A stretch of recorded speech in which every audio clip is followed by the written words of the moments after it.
Hello dear students, very good morning. As we know that to write some sentences we need some rules. To write a story there is a planning, there is a rule regulation. Just like that, there are some rules to write poetry. There are some devices which are used to beautify the poetry. जी, जिस तरह हम लोग कोई वाक्य बनाते हैं, sentence बनाते हैं, उसमें नियम कायदे कानून की आवश्यकता होती है, रूल रेगुलेशन का प्रयोग करते हैं। उसी तरह पोएट्री को सुंदर बनाने के लिए पोएट्री के एक लिटरेरी डिवाइस होते हैं, रिमिंग स्कीम होती है, उसे लय देने के लिए राइम स्कीम डाली जाती है उसमें, और पोएटिक डिवाइस का और लिटरेरी डिवाइस का यूज किया जाता है। अतिशयोक्ति आई मीन जो फिगर ऑफ स्पीच है उनका इस्तेमाल किया जाता है उसे सुंदर बनाने के लिए, वर्ड को प्रभावित करने के लिए और इफेक्टिव करने के लिए। आज हम उन्हीं लिटरेरी डिवाइस को पढ़ने जा रहे हैं। As simply hope that you know how to get out the rhyme scheme of the poem. आप शायद जानते होंगे राइम स्कीम कैसे निकालते हैं। इफ देयर पैराग्राफ, कोई पैराग्राफ है और उसकी साउंड जहां लास्ट में लेटर्स जहां मैच करते हैं, just like they have prepared and well and they have prepared and shall, तो यहां जो हम साउंड मैच करते हैं प्रिपेयर्ड और repaired, a and shall and well be, it means the rhyming scheme होगी A B. Hope that you already have learn, आपने शायद सीखा होगा। Do you know how to get out the rhyme scheme? Every one of you take out your poem and a book and you'll find, I'll tell you now, just like that.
Yes friends, they are not finding any poem to make you out it clearly, but simply I am just telling once again. दोबारा देखिए, just हमारी poem होती है और poem की जो लाइनें जहां एंड होती हैं, it has so many lines, जहां हम हर लाइन पर रुकते हैं और जो उसकी लय होती है, जहां उसकी साउंड रुकती है, वही उसकी राइम स्कीम होती है। यदि वो दोनों साउंड एक साथ मैच होती है, जस्ट लाइक रिपेयर, प्रिपेयर, दो लाइनें एंड होती हैं, नेक्स्ट लाइन अदर साउंड में एंड होती है, वर्दी, हल्दी, तो इस तरह ए एंड बी, यहां राइम स्कीम है, उसकी लय जहां रुकती है। यदि वो अल्टरनेट रुकती है तो राइम स्कीम बनती है ए बी। जो पहली साउंड जहां रिपीट हो रही है उसको एक साउंड नाम दे दिया जाता है और सेकंड साउंड को अनदर नेम। यदि वहां थर्ड साउंड है तो उसको तीसरा नाम दिया जाएगा। तीनों साउंड अलग है, ए बी सी, और जहां ए रिपीट होगी फिर उसको ए बोल दिया जाएगा। इस तरह हम लोग राइमिंग स्कीम निकालते हैं। In junior section there are so many poems, I will tell you later with the help of example. उदाहरण लेकर मैं आपको दे दूं poem. Give me a book please.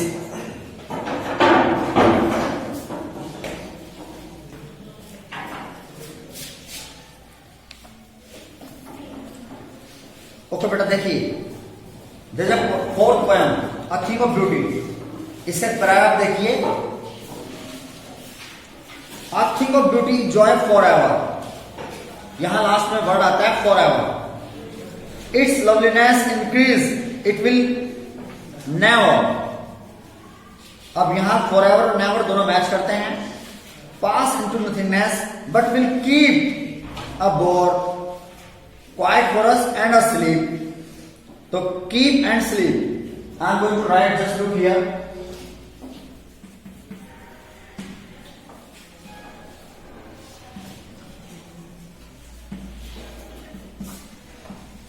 Is a joy forever।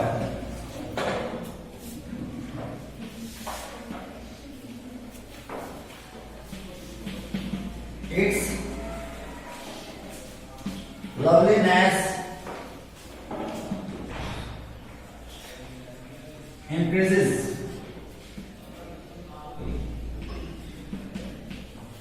it will never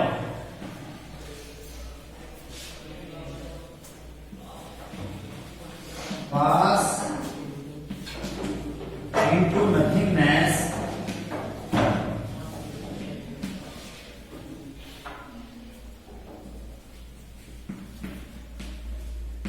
but will keep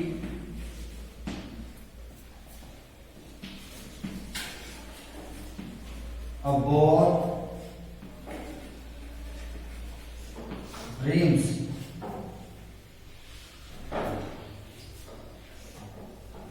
Sorry, above quiet for us and our sleep। अब देखिए बच्चों, rhyming scheme क्या होती है? एक पोएम की लय जहां की रुकती है। A thing of beauty is a joy forever। Its loveliness increases, it will pass never। तो forever ever रिपीट हो रही है, तो ये एक हमने इसका नाम दे दिया ए। अब look, pass into nothingness but will keep a bow quiet for us and asleep। Keep and sleep match हो रहे थे, तो यहां से हमारी जो राइम स्कीम हुई ए बी बी। यदि ये साउंड यहां आती और ये पहले, तो अब हमारी राइम स्कीम होती है ए बी। इस तरह हम लोग राइम स्कीम निकालते हैं। जो लास्ट वर्ड होगा उसे देखते हैं। जी बेटा, जो लास्ट में वर्ड होता है, जो साउंड मैच होती है जहां, बस लास्ट वर्ड हो जाएगा जी, वो इसकी राइमिंग स्कीम होती है, लय आगे जहां रुकती है। अब आप सभी को समझ आया यस सर। कि राइमिंग स्कीम कैसे निकालते हैं? Yes sir. Okay.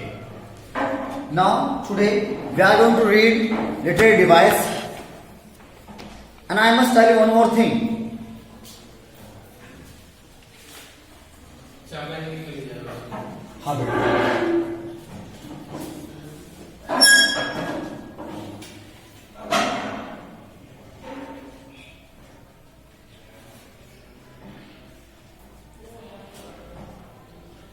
अब देखो पोएम के अंदर यदि लेटर रिपीट हो रहे हैं, I am telling you,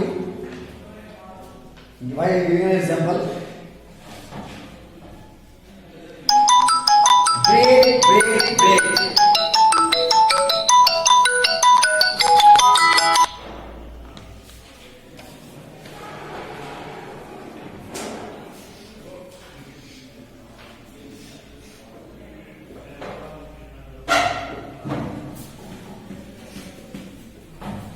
break break break.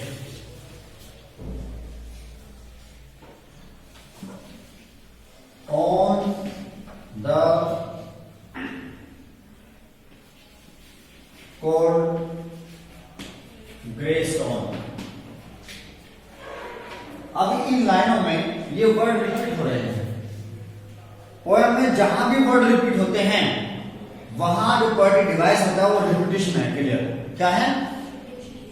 यदि किसी लाइन में दो वर्ड रिपीट हो रहे हैं, दो वर्ड तीन वर्ड, तो वहां लिटरेरी डिवाइस कौन सा है? रिपीटिशन।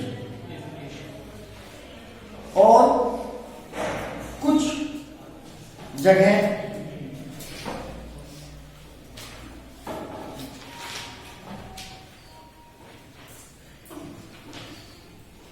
देखो, its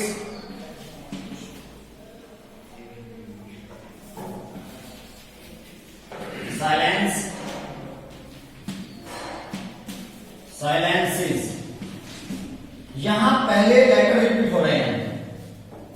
यदि पूरा वर्ड रिपीट होता है रिपीटेशन, यदि केवल उन शब्दों के पहले लेटर रिपीट होते हैं then alliteration. One more example I am telling. She stood still to smile. She stood still. Smile. अब देखो ये एस रिपीट हो रहे हैं यहां। तो यहां कौन सा फिगर ऑफ स्पीच है? एलिट्रेशन। दो वर्ड होंगे जितने भी अब प्यारे बच्चों, 2 लेटर हो या 3 लेटर हो, यदि किसी लाइन के अंदर वर्ड का जो पहला अक्षर है, लेटर है हमारा, यदि वो रिपीट हो रहा है तो वहां डिवाइस होता है एलिट्रेशन। यदि पूरा वर्ड डिक्टो रिपीट हो रहा है तो वहां है रिपीटेशन। तो जो लास्ट वर्ड है साइलेंसेस में एस चेंज है, तो ये भी ये वर्ड डिफरेंट है ना। Yes sir. तो ठीक है, ये एस रिपीट हो रहा है, इसलिए यहां क्या है? एलिट्रेशन। अगर लास्ट वर्ड में ऐसा ना होता फिर रिपीटेशन होता। बैठिए, देखो अब आप इसके लिए यहां टॉपिक देखिए, अपना जो अपना पेज है इसमें कुछ लाइंस हैं। She stood still to smile, इसमें एस रिपीट हो रहा है। टाइपली ट्रांसिट फिट, आपके पास बुक है, बुक निकालिए, फ्लैमिंगो बुक निकालिए, पोएम खोलिए,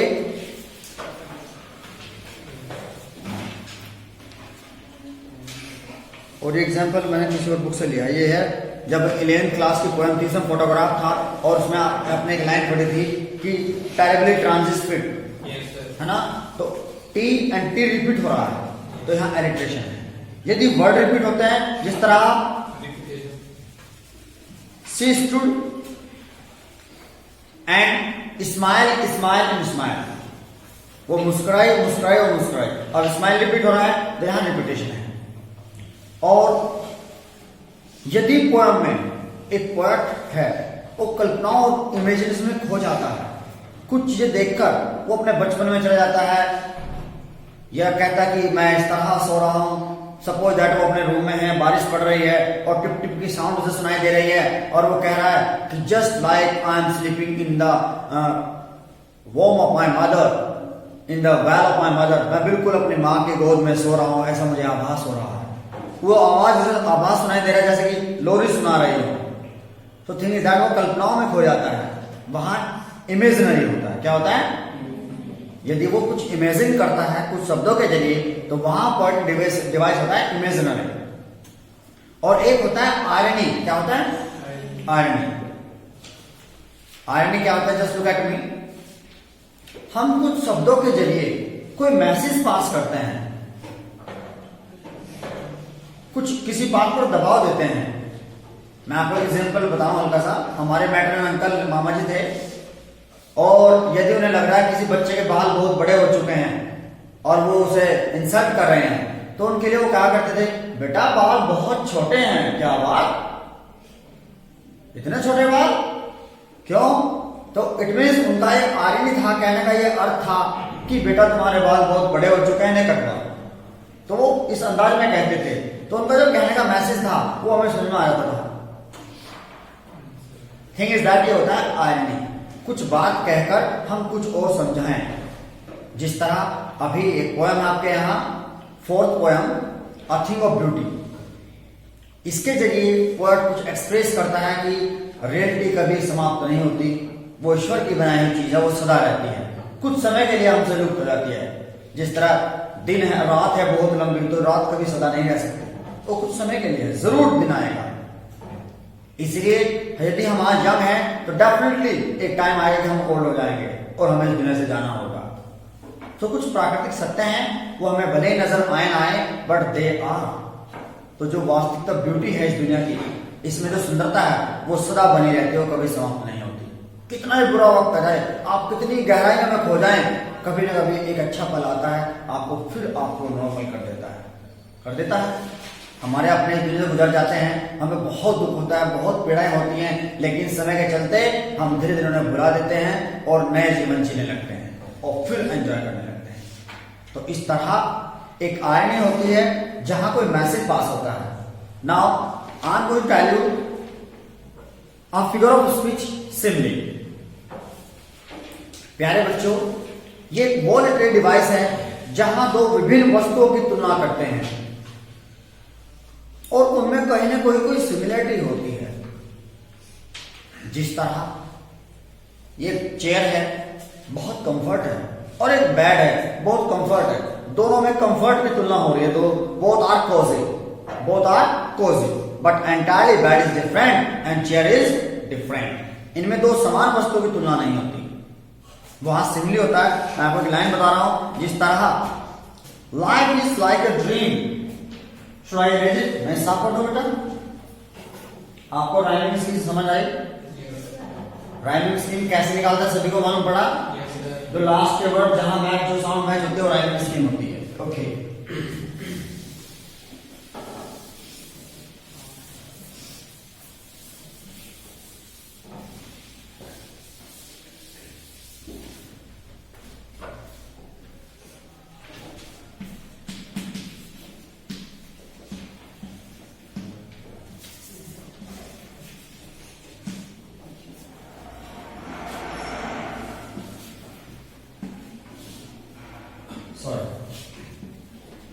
dream. Life is like a dream. जीवन बिल्कुल स्वप्न के जैसा है। अब देखिए, जीवन अलग है, ड्रीम अलग है, दोनों डिफरेंट थिंग है, लेकिन तुलना की गई है बिल्कुल स्वप्न के जैसा। जिस तरह हम लोग स्वप्न देखते हैं, सब कुछ सत्य नजर आता है, और जब आंख खुल जाते हैं कुछ भी नहीं होता। इस तरह हमें जीवन है दिखाई दे रहा है, सब कुछ हमारा है। जब आप नहीं रहेंगे तो ये सब कुछ ऐसी चीज रह जाएगा, कुछ भी आपका नहीं है। तो इसलिए जीवन की तुलना स्वप्न से की गई है। वन मोर थिंग,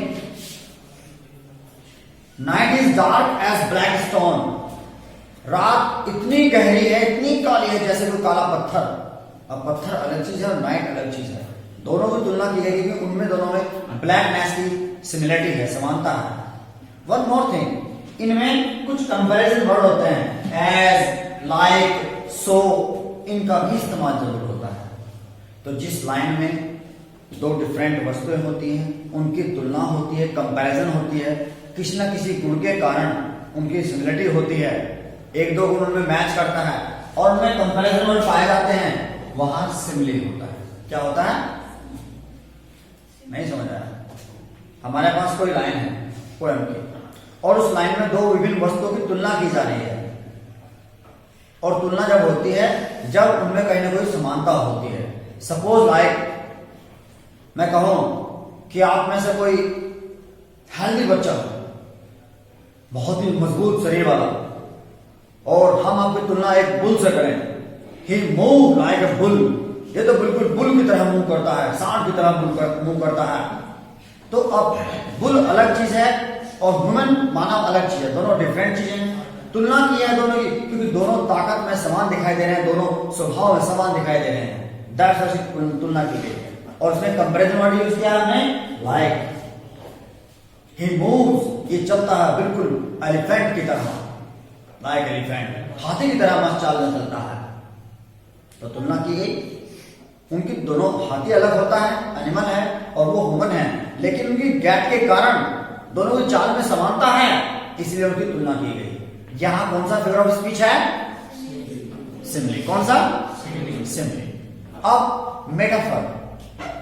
मेटाफर में भी दोनों डिफरेंट वस्तुएं होती हैं, उनमें भी तुलना की जाती है, लेकिन ये थोड़ा ज्यादा इफेक्टिव होता है, और उसमें तुलना की बजाय उसको बस मान ही लिया जाता है। जैसे मैं कहूं, he is the Shakespeare of our class, ये हमारी क्लास का शेक्सपियर है। हमने ये नहीं कहा कि शेक्सपियर जैसा है, हमने इसको शेक्सपियर ही मान लिया। जस्ट लाइक जो भी सिमिली होता है, यदि उसमें कंपैरिजन वर्ड ना हो तो वो अपने आप में मेटाफर होता है। अब यहाँ का लाइफ इज अ ड्रीम, जीवन एक स्वप्न है, स्वप्न जैसा नहीं, स्वप्न ही है। सिमले में और मेटाफर में ये डिफरेंस है कि वहां तुलना की गई है कि वो उसके जैसा है, उसकी तरह है, और वहां कहा गया है मेटाफर में कि वो बस है।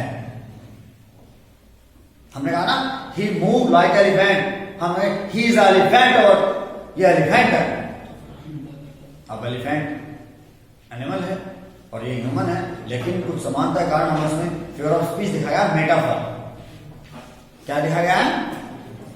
वन और example, just like the world is a stage, ये दुनिया एक स्टेज की तरह है, sorry not like a stage, बस वर्ल्ड इज ए स्टेज। यदि मैंने कह दिया the world is like a stage, एक स्टेज की तरह है, जैसे रंगमंच होता है जहां कोई नाटक होता है और वहां बहुत सारी एक्टिविटी होती है, लेकिन नाटक के बाद हम मान जाते हैं रियलिटी क्या है, वो सिर्फ नाटक कर रहे थे, है ना। तो स्टेज, तो ये दुनिया भी एक स्टेज की तरह है, यहां सिमली है, क्या है, और दुनिया एक स्टेज है, मेटाफर। अब आपको सिमिली और मेटाफर में डिफरेंस नजर आया? मेटाफर प्रभावी होता है, उसमें कंपैरिजन वर्ड नहीं होते, कई बार उसमें दोनों समान चीजें भी हो सकती हैं। सिमिली में कभी नहीं हो सकता समान। जिस तरह Mohan is as mighty as his father, Mohan उतना ताकतवर जितना उसके फादर।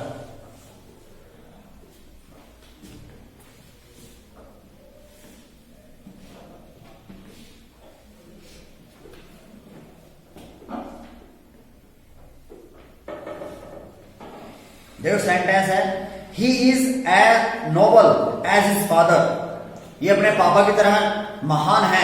अब दोनों इंसान हैं, अतः सिमिली नहीं हो सकता। क्या नहीं होता? सिमिली नहीं हो सकता।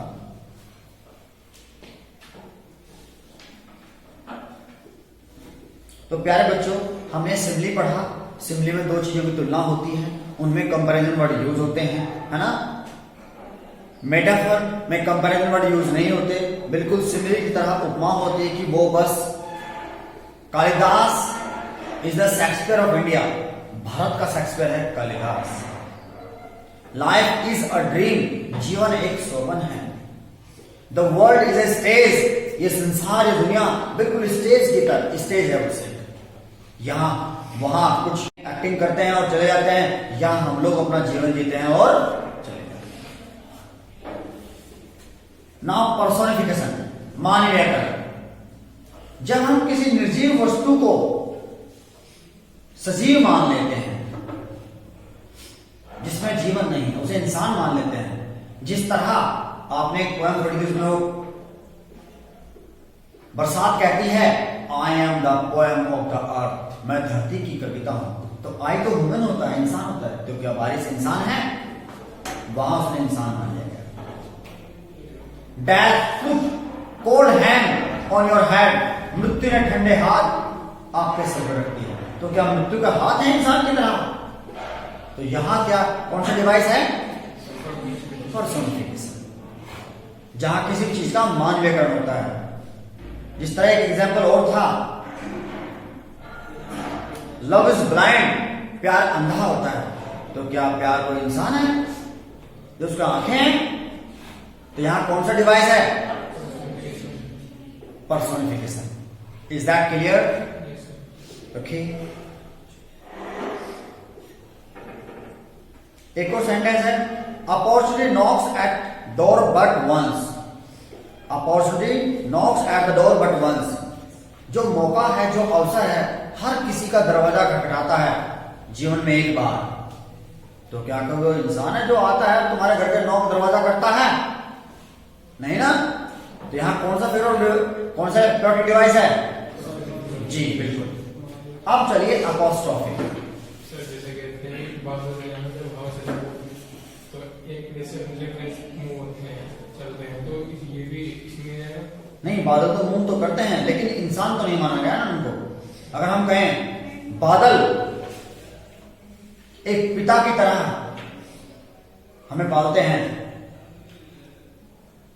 तो वो तो तुलना कर रहे हैं उसकी, लेकिन उसमें हम लोग कह सकते हैं कि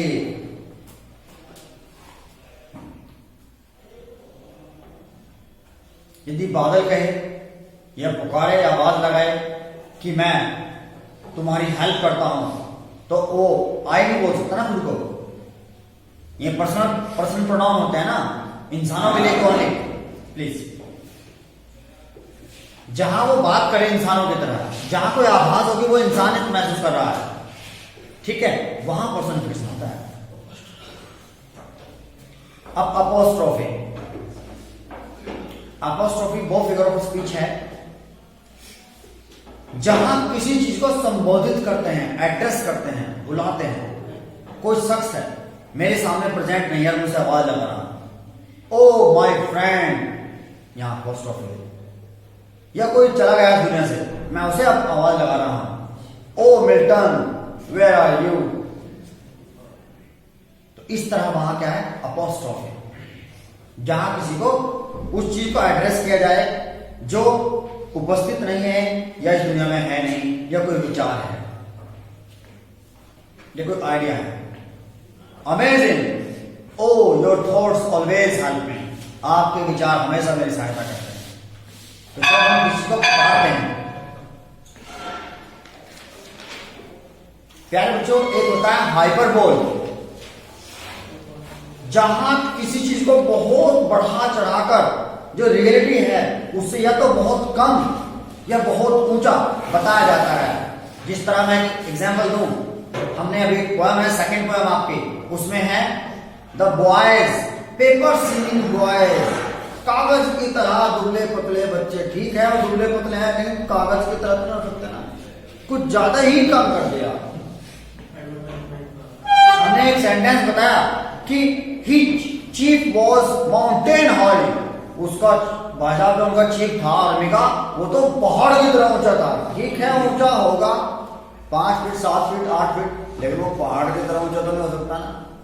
तो जहां रियलिटी को बहुत बढ़ा चढ़ाकर बताया जाता है, वहां कौन सा डिवाइस होता है? हाइपरबोल, अतिशयोक्ति। और प्यारे बच्चों, एक पोएटिक डिवाइस है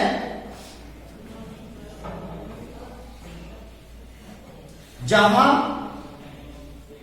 एंटोनिम्स एक साथ मिलते हैं। कोई लाइन है हमारी, जिस तरह love is sweet and bitter, कड़वा और मीठा दोनों अपोजिट मीनिंग एक साथ पाए जाते हैं। यदि हम कहें this is an open secret, ये खुला रहस्य है, जब खुला है तो फिर रहस्य कैसा, और जब रहस्य है तो फिर खुला है कैसा, दोनों अपोजिट वर्ड हैं। तो जहां दो अपोजिट वर्ड पाए जाते हैं वहां होता है ऑक्सीमोरॉन। क्या पाया जाता है? विरोधाभास, जहां विरोध हो रहा हो। एक होता है बेटा ओनोमेटोपोइया, जहां ध्वनि, जहां साउंड से ये पता लगता है कि ये एनिमल की ध्वनि है, ये सांप की ध्वनि है, ये पानी की ध्वनि है, ये हवा की ध्वनि है। जस्ट लाइक इसमें साउंड, ऐसे वर्ड पाए जाते हैं जिनसे साउंड का पता लगता है। द डॉग बार्क, कुत्ते भौंकते हैं, तो भौंकने से पता लगता है कि भैंस तो भौंकती है, कुत्ते भौंकते हैं। द स्नैक हिज से मालूम पड़ता है केवल स्नैक हिज करता है। एक यहां सेंटेंस है, I chatter chatter as I flow. एक ब्रेमियन लीवर आपने पढ़ी थी कि मैं कल कल की आवाज करते हुए बहती हूं, तो साउंड है चैटर चैटर। तो प्यारे बच्चों, अब आपने इलेक्ट्रॉनिक डिवाइस पढ़े।